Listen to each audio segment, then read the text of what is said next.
ఈరోజే చివరి జ్యేష్ఠ సోమవారం, పైగా ఆరుద్ర నక్షత్రంతో కలిసి వచ్చింది. ఎంతో పవిత్రమైన విశేషమైన రోజు ఇది. మరి ఇంతటి విశేషమైన రోజు ఈ కథను వింటే చాలు ఆ మహాశివుడి సంపూర్ణ అనుగ్రహం లభిస్తుంది. మరి ఆ కథ ఏంటో ఇప్పుడు ఈ వీడియోలో తెలుసుకుందాం. సాధారణంగా శివాలయంలో ప్రసాదాన్ని ఇంటికి తీసుకు వెళ్ళకూడదని అభిప్రాయం కొందరిలో ఉంటుంది. అయితే ఇది శాస్త్ర సమ్మతం కాదు.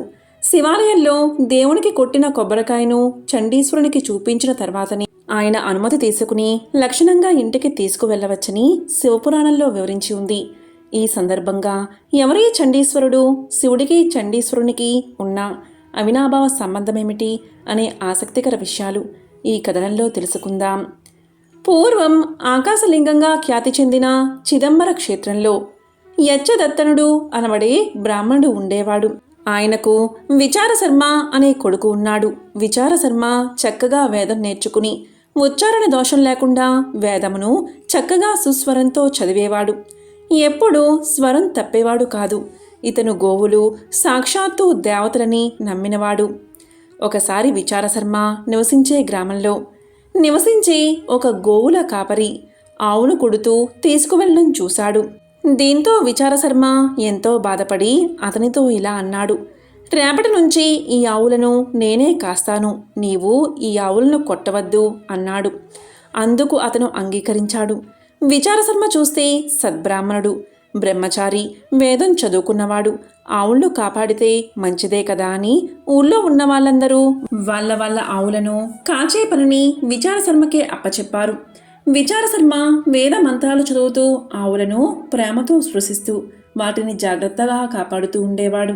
వేదంలో కొన్ని పన్నాలకు కొన్ని శక్తులు ఉంటాయి. విచారశర్మ ఆవులను రక్షించడానికి ఆ పన్నాలను చదువుతూ వాటిని జంతువుల నుంచి జాగ్రత్తగా కాపాడేవాడు. విచారశర్మ ఆవులను ప్రేమగా చూడడంతో ఆవులు కూడా సంతోషించి ఆ పిల్లవాడు కూర్చున్న చోటికి వచ్చి అతడు మంచినీళ్లు తాగడానికి తెచ్చుకున్న కుండలో పాలు విడిచిపెట్టిస్తూ ఉండేవి. అలాగే ప్రతిరోజు ఇచ్చే పాలకన్నా ఎక్కువ పాలను ఇంటి దగ్గర ఇచ్చేవి. విచారశర్మ ఆవులు విడిచిపెట్టిన పాలతో శివాభిషేకం చెయ్యాలి అనుకున్నాడు. అతను భక్తి శ్రద్ధలతో రుద్రం చదువుతూ ఇసుకతో శివలింగం తయారు చేసి ఈ పాలను తీసి రుద్ర అధ్యాయంతో అభిషేకం చేస్తూ ఉండేవాడు. ఒకరోజు ఒక వెర్రివాడు ఆ మార్గంలో వెళుతూ, అయ్యో, ఈ పిల్లవాడు గోవు పాలను ఇసుకలో పోసేస్తున్నాడు అని వెళ్ళి ఆ పిల్లవాడి తండ్రికి ఈ విషయం చెప్పాడు. ఈ విషయం తెలిసి విచారశర్మ తండ్రి యచ్చదత్తునికి కోపం వచ్చింది. మరుసటి రోజున కొడుకు కన్నా ముందే బయలుదేరి అడవికి వచ్చి ఆవులు మేసే చోట చెట్టెక్కి కూర్చున్నాడు. అరణ్యాలలో క్రూర మృగాలు ఎక్కువ కాబట్టి తనతో పాటు ఒక గొడ్డలి కూడా తెచ్చుకుని చెట్టెక్కి కూర్చున్నాడు. ఇక కొంత సమయం గడిచాక కొడుకు ఆవులను తీసుకువచ్చి అక్కడ ఆవులను విడిచిపెట్టాడు. ఆవులు హాయిగా మేతమేస్తున్నాయి.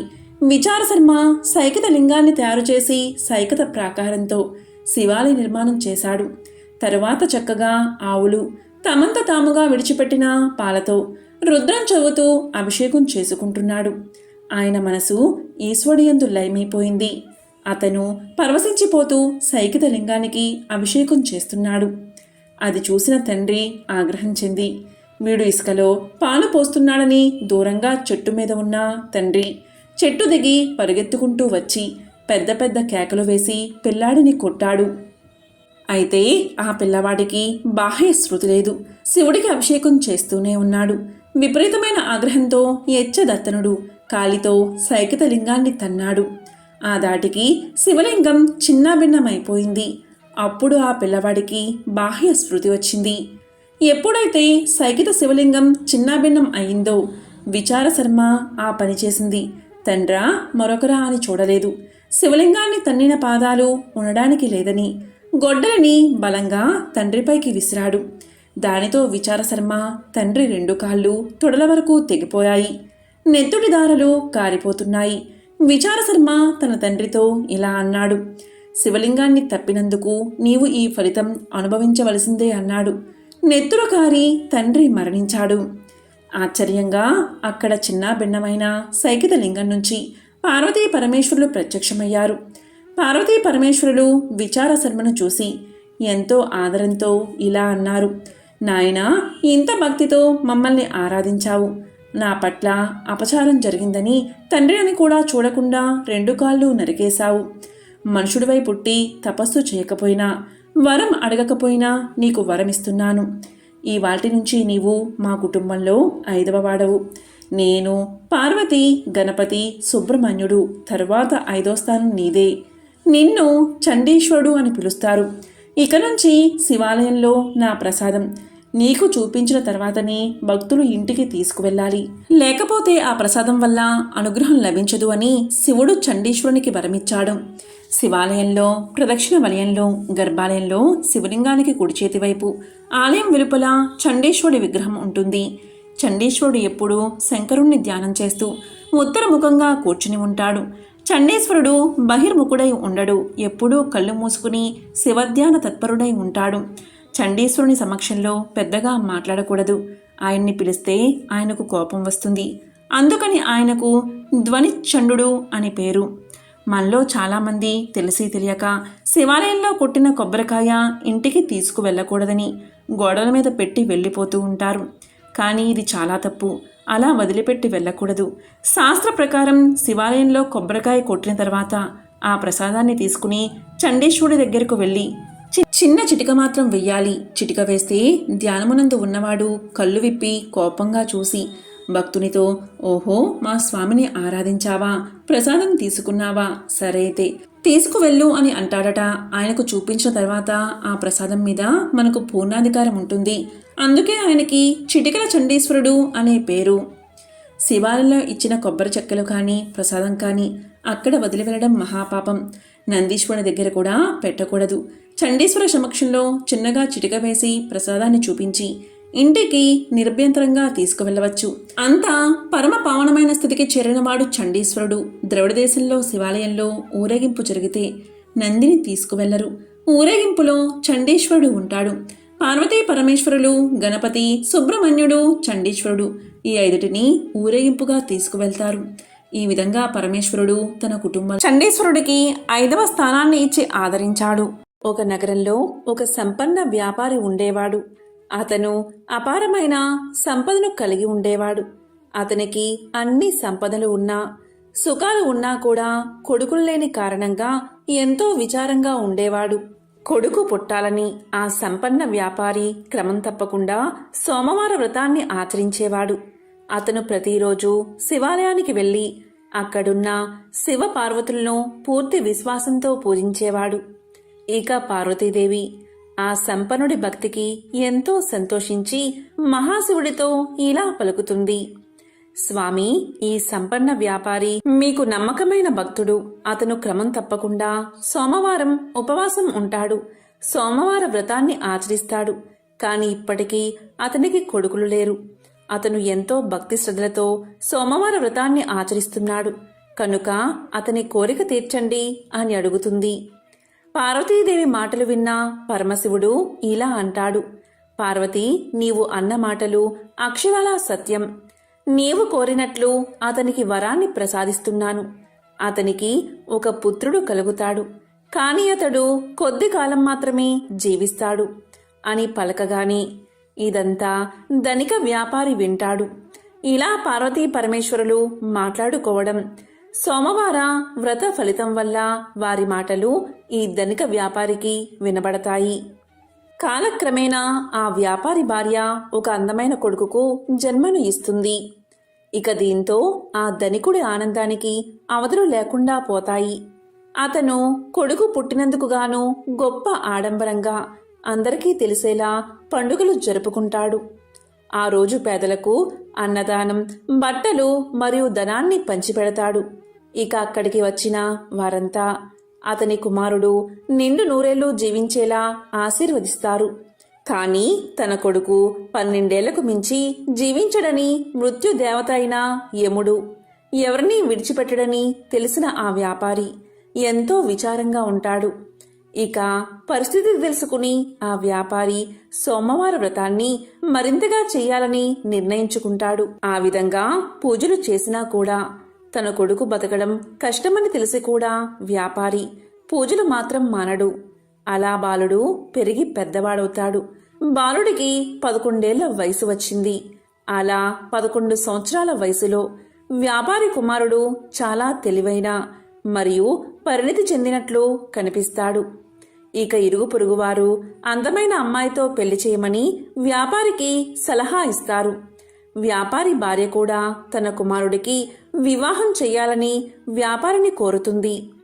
ఆమె దానికోసం పదే పదే పట్టుబడుతుంది. కాని అల్పాయుష్కుడైన కొడుక్కి వివాహమేమిటి అని వ్యాపారి వివాహానికి అంగీకరించడు. ఇక ఆ వ్యాపారి తన బావను పిలిచి ఇలా పలుకుతాడు. చూడు బావా, నా కొడుకును కాశీకి తీసుకువెళ్ళు. అతనికి మంచి చదువు నేర్పించు. ఆధ్యాత్మిక జ్ఞానం నా కొడుకుకు కలగాలి. నీకు ఎంత ధనం అవసరమో అంత తీసుకుని మీరు కాశీకి వెళ్ళండి. వెళ్లే మార్గంలో మీరు ఎక్కడ ఆగితే అక్కడ భక్తి కార్యక్రమాలు, యాగాలు, అన్నదానాలు, బ్రాహ్మలకు భోజనాలు పెట్టండి అని చెప్తాడు. ఇక ఆ వ్యాపారి కుమారుడు తన మేనమామతో కలిసి కాశీయాత్ర ప్రారంభిస్తారు. వారు ఆగిన దగ్గరలో అన్నదానాలు, యాగాలు, పేదలకు, బ్రాహ్మణులకు అన్నదానాలు చేసేవారు. వాళ్ళు బట్టలు లేని వారికి బట్టలు పంచిపెట్టేవారు. బ్రాహ్మణులకు అత్యంత ఉత్తమ భోజనాలు పెట్టేవారు. దక్షిణ కూడా సమర్పించేవారు. ఒకరోజు వ్యాపారి కొడుకు అలాగే మేనమామ ఒక రాజు రాజధాని వద్ద ఆగారు. ఆ రోజు రాజుగారి కుమార్తె వివాహం జరగాల్సి ఉంది. అప్పటికే పెళ్లి బృందం నగరానికి చేరుకుంది.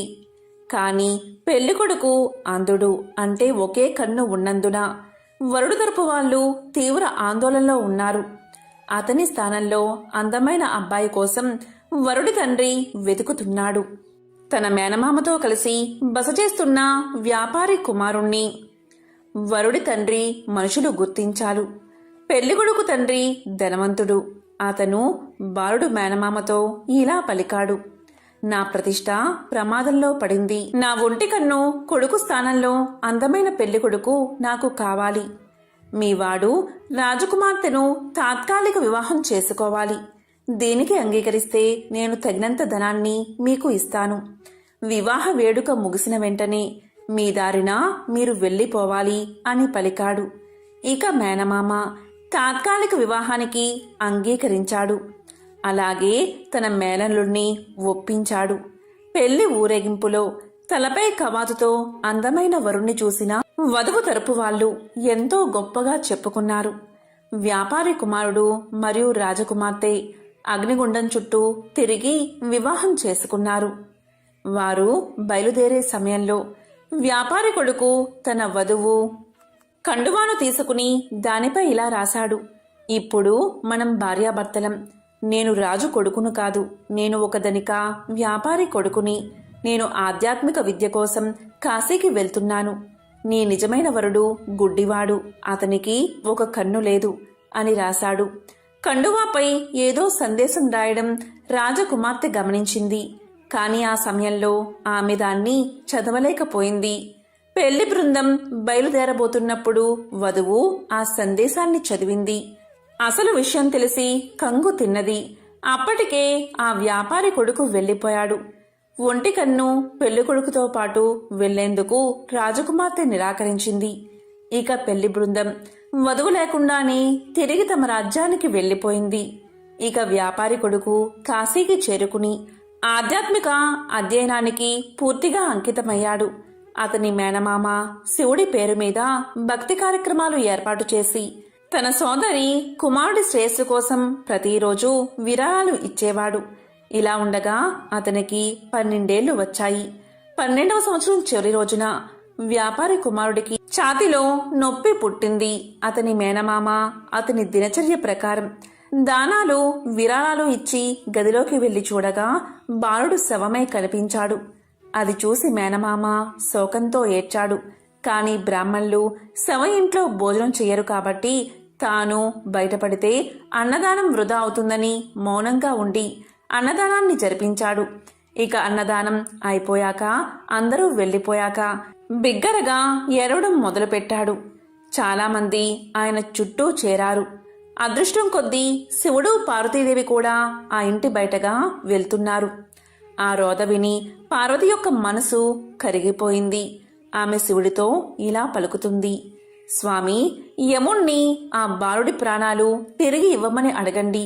యముడు ఎప్పుడూ మీ ఆజ్ఞపైనే నడుస్తాడు కదా, దయచేసి ఆ బాలుణ్ణి రక్షించండి.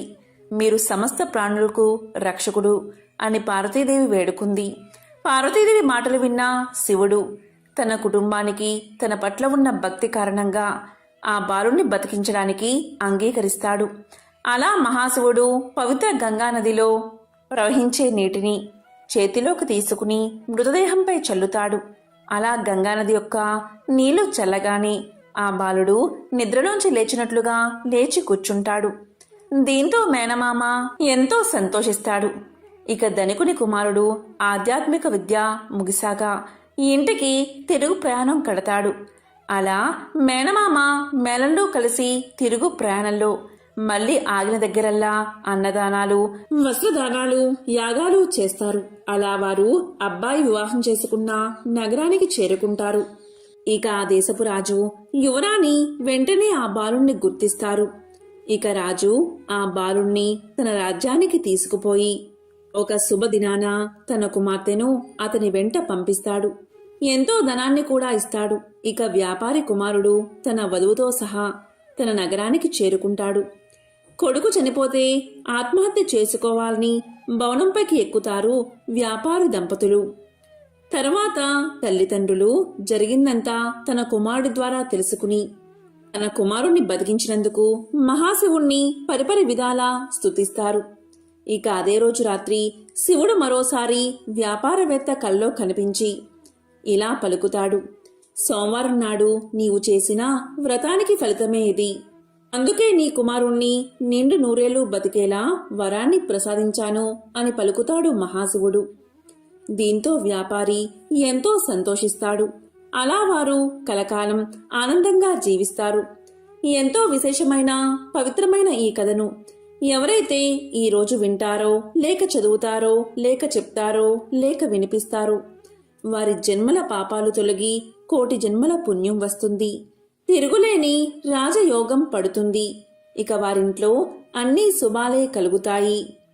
మహాశివుడి విశేషతను తెలిపే మరొక కథను ఇప్పుడు తెలుసుకుందాం. పూర్వకాలంలో ఒకానొక గ్రామంలో ఒక నిరుపేద కుటుంబం ఉండేది. ఆ పేద దంపతులకు 2 కుమార్తెలు, 1 కుమారుడు ఉన్నారు. వారి కుటుంబం జరుగుబాటు కూడా చాలా దుర్భరంగా ఉండడం వల్ల పెద్దవాళ్లైన 2 కుమార్తెలు అడవికి వెళ్లి కట్టెలు ఏరుకుని వచ్చి వాటిని గ్రామంలో అమ్మి కుటుంబ పోషణ కొనసాగిస్తూ ఉండేవారు. ఇలా కాలం గడుస్తూ ఉండగా ఒకనాడు ఆ అక్కా చెల్లెళ్ళు పుల్లలు ఏరుకుని గ్రామానికి వస్తూ ఉండగా పొలిమేరలోని ఒక ఇంట్లో ఏదో పూజ చేయడం చూసి ప్రసాదం తెచ్చుకోవాలని అక్కడకు వెళ్తారు. అక్కడ జరిగే పూజా కార్యక్రమం చూసి ముచ్చటపడి ఆ అమ్మాయిలిద్దరూ పూజ గురించి, చేసే విధానం గురించి ఇంటి యజమాన్ని అడిగి తెలుసుకుంటారు. ఇక ప్రసాదం తీసుకుని ఇంటికి వెళుతున్న వాళ్లకు ఆ పూజ తాము కూడా చేసుకోవాలన్న ఆశ కలుగుతుంది. ఒక చెట్టు మొదట తమ గంపలు దింపి అక్కడ శుభ్రం చేసి మర్రి ఆకులు, మర్రిపళ్ళు, పత్రి పోగు చేసుకుని వచ్చి నువ్వే మా దేవుడివి అని అక్కడ గల ఒక రాతిని ఆ చెట్టు మొదట్లో పెట్టి పూజ చేసి, స్వామి ఇవే తమలపాకులు, ఇవే వక్కలు, ఇవే పళ్ళు అని మర్రి ఆకులను, మర్రి పళ్ళను, మర్రి ఊడలను పెడతారు. ఇవే తోరాలు అనుకోమని మర్రి ఊడలను స్వామి ముందు పెట్టి భక్తితో పూజ చేస్తారు ఆ అక్కా చెల్లెళ్ళు. తరువాత వారు ఇంటికి బయలుదేరుతూ తమ తమ గంపలను నెత్తిన ఎత్తుకోబోగా వాటిలోని పుల్లలన్నీ బంగారు పుల్లలుగా మారిపోతాయి. వారు ఆనందంతో ఇంటికి వెళ్లి తల్లిదండ్రులకు జరిగిందంతా చెప్తారు. ఆ పుల్లలు అమ్ముకుని శ్రీమంతులు అయిపోతారు. సిరి సంపదలు పెరిగిన ఆ సుందరాంగులను తూర్పు నుంచి ఒక మహారాజు వచ్చి, పెద్దామెను పడమర నుంచి ఒక మహారాజు వచ్చి చిన్నామెను వివాహం చేసుకుంటారు. ఆ అక్కా చెల్లెలిద్దరూ వారి వారి రాజ్యాలకు వెళుతూ భక్తి శ్రద్ధలతో ప్రతి సంవత్సరం కార్తీక మాసంలో ఈ నోము నోచుకోమని చెప్పి వెళ్తారు. వారిద్దరూ ఆ ప్రకారం తమ రాజ్యాలలో నోము నోచుకుంటూ కాలం గడుపుతూ ఉంటారు. ఇక కుమారుడు పెరిగి పెద్దవాడవుతాడు. ఇక తల్లి కార్తీక నోమును భారీగా చెయ్యాలని సంకల్పం చేసుకుంటుంది. ఇక పాత తోరాలు తీసి పెరట్లో కాకరపాదు మీద విసిరేస్తుంది. వాటి స్థానంలో బంగారు తోరణాలు చేస్తుంది. నవకాయ పిండి వంటలతో గారెలు, బూరెలు, వీటితో భోజనాలు ఏర్పాటు చేస్తుంది. ఇక గ్రామస్తులంతా తల్లి కొడుకులను ఎంతగానో ప్రశంసిస్తారు. ఇక తోరాన్ని ఎప్పుడైతే ఆమె కాకర పాదు మీద విసిరేసిందో అప్పట్నుంచి ఆ మహాశివుడి కరుణ మందగిస్తుంది. ఏడాదికేడాదికి వారి సిరి సంపదలు తొలగి పేదరికం దాపరిస్తుంది. తినడానికి తిండిలేని దుస్థితి కలుగుతుంది. ఏ పని చెయ్యాలన్నా జరగకపోగా కష్టాలు ఎదురవుతాయి. ఆ తోరం ఎప్పుడైతే కాకర పాదు మీద విసిరేసిందో ఆ కాకరకాయల్లో బంగారం నిండుకుంటుంది. కాని ఇంట్లో వారు అది గ్రహించరు. ఒకసారి తల్లి పెరట్లో ఇరగకాసిన కాకర పాదును చూసి కొన్ని కాయలు కోసి కొడుకు ఇచ్చి అంగడికి వెళ్లి చారెడు నూకలు, పప్పు, ఉప్పు తీసుకురమ్మని పంపిస్తుంది. కొడుకు అవి తీసుకువెళ్లి షావుకారి అంగడి ముందు నిల్చుంటాడు. ఎంతసేపటికి ఆ షావుకారు కొడుకుని చూడడు. తరువాత షావుకారు అతన్ని చూసి ఏమిటి తీసుకొచ్చావు అని ప్రశ్నిస్తాడు. దానికి కొడుకు ఇలా పలుకుతాడు, అయ్యా, ఈ కాకరకాయలు తీసుకుని బియ్యం ఇప్పించండి. మీ పేరు చెప్పుకుని ఈ పూటకు ఇంత గంజి తాగుతాము అని పలుకుతాడు. దానికి షావుకారు ఇలా అంటాడు, అలానా, మీకు దారపోయడానికి మాకు ఊరికే వచ్చినా సిరి సంపదలు ఏమీ లేవు, వెళ్ళిపో అని కసురుకుంటాడు. కాని ఆ బాలుడు బతిమాలాడగాని ఇక ఇతను వదిలేలా లేడు అని దోసెడు బియ్యం, పప్పు ఇప్పించి పంపిస్తాడు షావుకారు. ఆ పూటకు వారు ఆకలి తీర్చుకుని మరుసటి రోజు మరికొన్ని కాయలు కోసి మరో అంగడికి వెళ్లి అమ్ముకుని రమ్మని పంపిస్తుంది తల్లి. దాంతో కొడుకు ఆ కాకరకాయలు పట్టుకుని అంగడి వీధికి వెళ్తున్నప్పుడు షావుకారు అతన్ని ఆపి, ఏమి కావాలంటే అవి ఇస్తాను, రోజూ కాకరకాయలను నాకే ఇవ్వాలని చెప్పి బియ్యం ఇచ్చి పంపిస్తాడు. ఆ షావుకారుకు ఎందుకు అలా దయ కలిగింది అంటే, ముందు రోజు తాను తీసుకున్న కాకరకాయలు కూర చేసే నిమిత్తం వాటిని కొయ్యగాని వాటిల్లో నుండి బంగారు ముద్దలు రాలిపడతాయి. ఆ కాకరకాయలు మరెవరికీ దక్కకూడదని ఆ షావుకారు ఎంత ఇవ్వడానికైనా సిద్ధపడతాడు.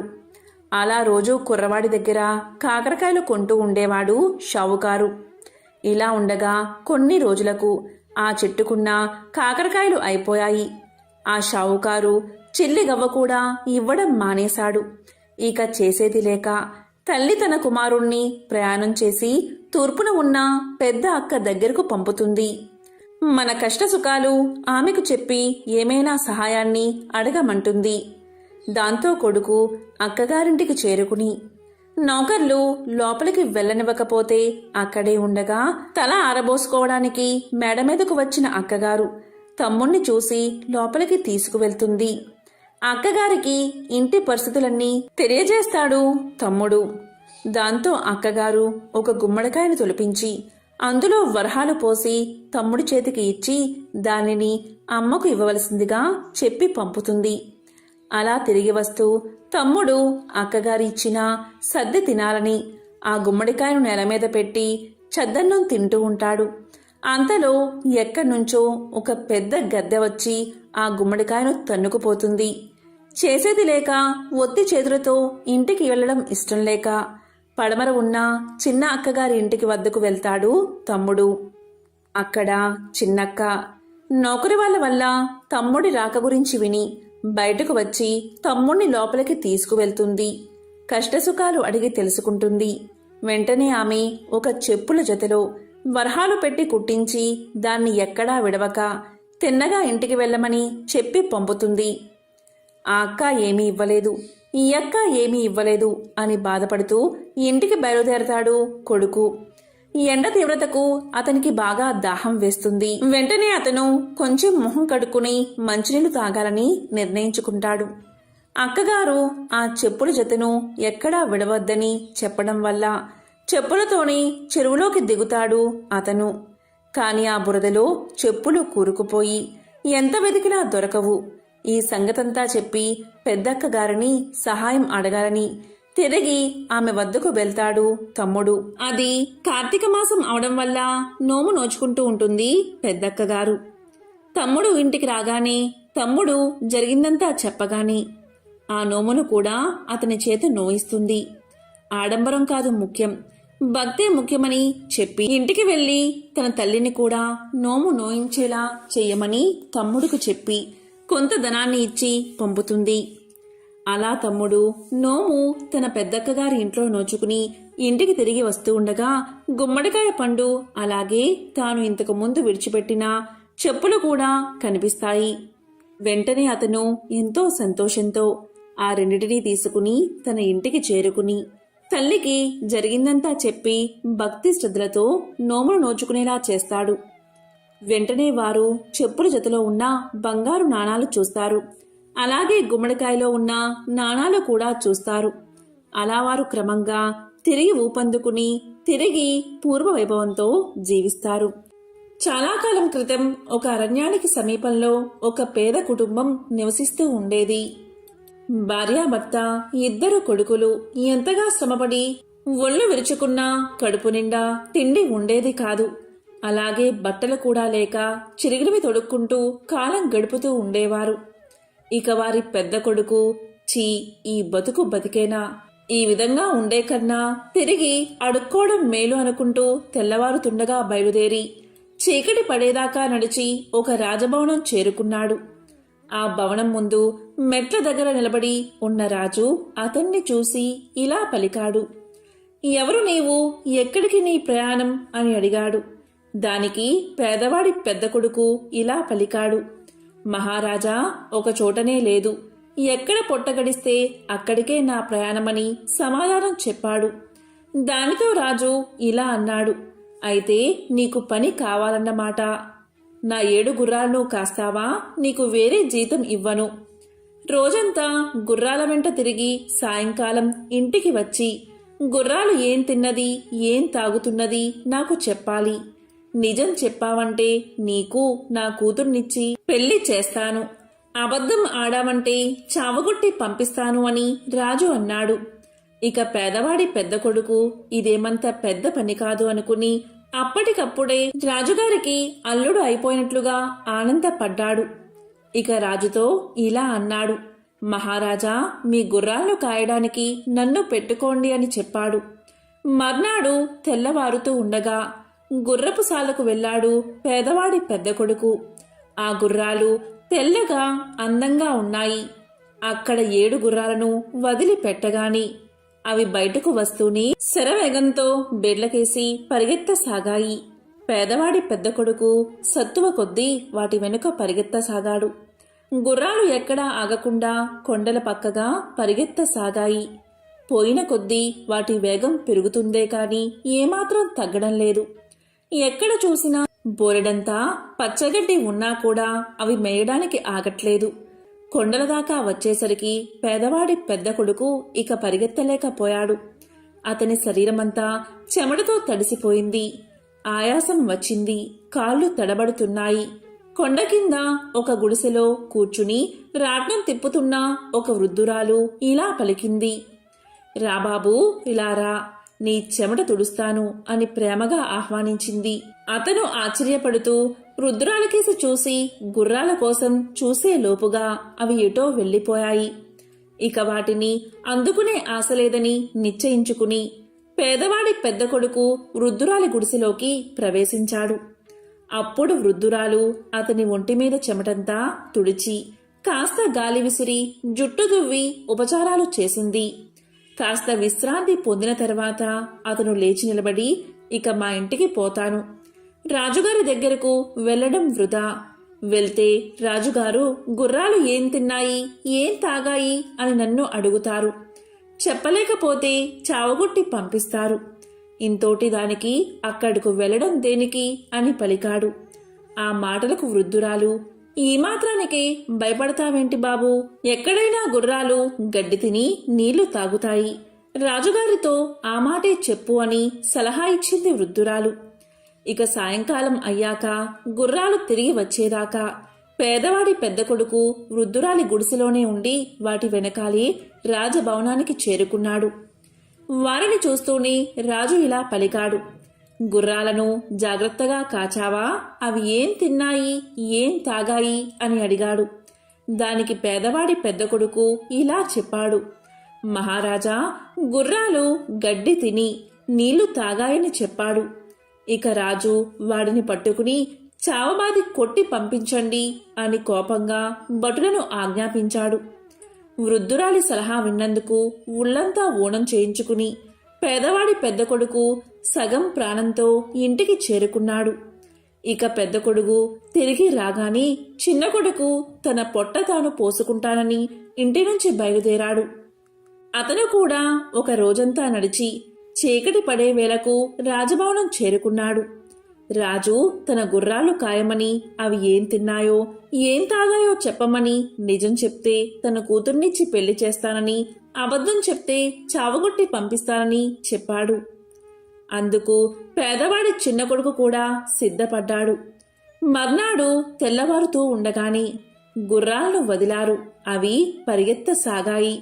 చిన్నవాడు వాటికంటే ముందే పరిగెత్తుతూ రండి, నాతో కలిసి పరిగెత్తండి అని వాటిని ఆహ్వానించాడు.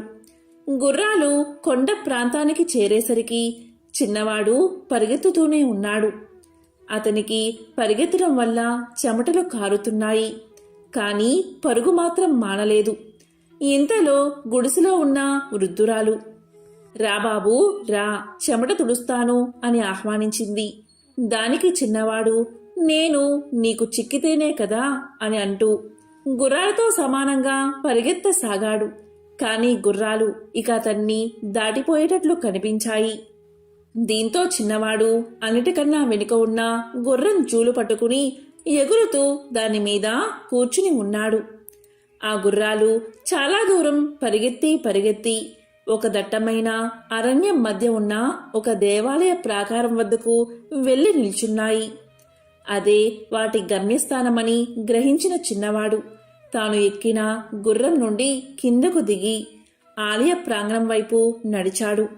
గుర్రాలు ఒక్కొక్కటిగా ఆలయ ప్రాంగణంలోకి అడుగు పెట్టగానే అందమైన యువకులుగా మారిపోయాయి. ఈ వింత పరివర్తన చూస్తూనే చిన్నవాడు ఆశ్చర్యపోయాడు. ఆ యువకుల్లో ఒకడు పేదవారి చిన్న కొడుకును దగ్గరకు పిలిచి తమ విషయం ఇలా చెప్పాడు. మేము 7 రాజుగారి కొడుకులం. మా నాన్న నీకిచ్చి పెళ్లి చేస్తానన్నది మా చెల్లెల్నే. దారిలో నిన్ను పిలిచిన ముసలిది మంత్రగత్తె.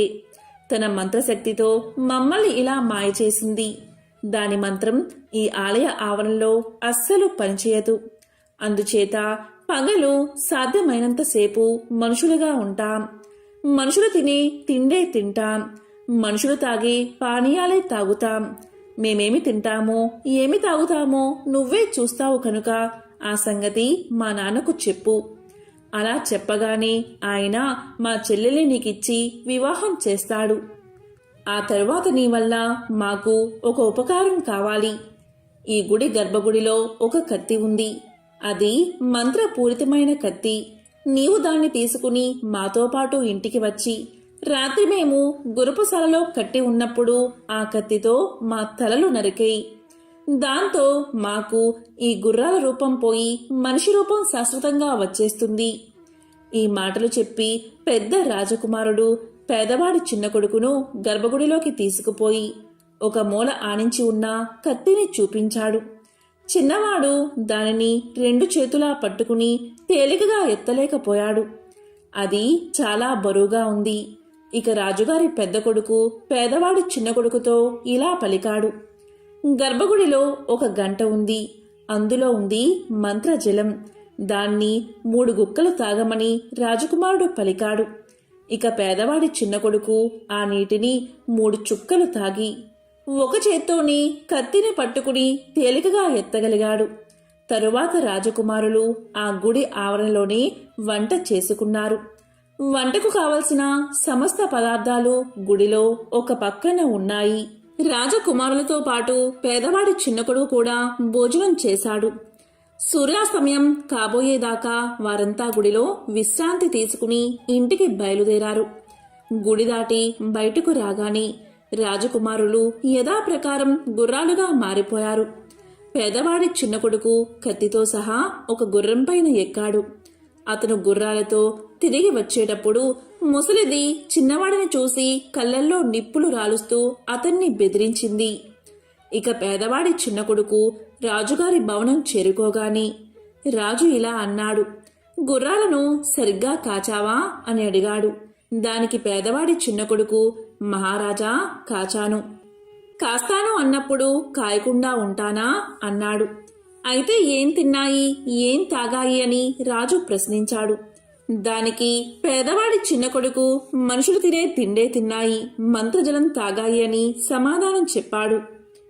దాంతో రాజు సంతోషించి, ఈ మాట చెప్పగలవాడు ఒక్కడు కూడా లేడు కదా, నేను అన్న ప్రకారం నా కూతుర్నిచ్చి నిన్ను అల్లుణ్ణి చేసుకుంటాను అని రాజు అన్నాడు. ఆ రాత్రి అందరూ పడుకున్నాక పేదవాడి చిన్న కొడుకు కత్తి తీసుకుని గుర్రపు శాలలోకి వెళ్ళాడు. కాని గుర్రాల మెడలు నరకాలంటే అతనికి చేతులు రాలేదు. చివరకు శాసించి ఒక గుర్రం మెడ నరికేశాడు. వెంటనే దాని స్థానంలో ఒక రాజకుమారుడు నిలబడ్డాడు. ఆ తరువాత అతను ధైర్యంగా అన్ని గుర్రాల మెడలు నరికేశాడు. దీంతో 7 రాజకుమారులు మంత్ర విముక్తిని పొందారు. తన కొడుకులు తిరిగి పుట్టినట్లుగా రాజు చాలా సంతోషించాడు. రాజకుమార్తె ఎంతో కాలానికి తన అన్నల్ని చూసి ఆనంద బాష్పాలు రాల్చింది. ఆమెకు పేదవాడి చిన్న కొడుకుకు పెళ్లి నిశ్చయించారు. చిన్నవాడు తన తల్లిదండ్రులను అన్నను పిలిపించి వారిని కూడా రాజభవనంలో ఉంచాడు. పెళ్లి చాలా వైభవంగా జరిగింది. అటు తర్వాత అందరూ కూడా ఎంతో సుఖంగా జీవించారు. ఎంతో పవిత్రమైన విశేషమైన ఈ రోజు ఈ కథలను విన్నా, చదివినా, చెప్పినా, వినిపించినా జన్మల పాపాలు తొలగి కోటి జన్మల పుణ్యం వస్తుంది. సకల శుభాలు కలుగుతాయి. ఓం నమః శివాయ. ఓం నమో నారాయణాయ. ఓం శ్రీ మాత్రే నమః. ఓం శ్రీ మహాలక్ష్మీ నమో నమః.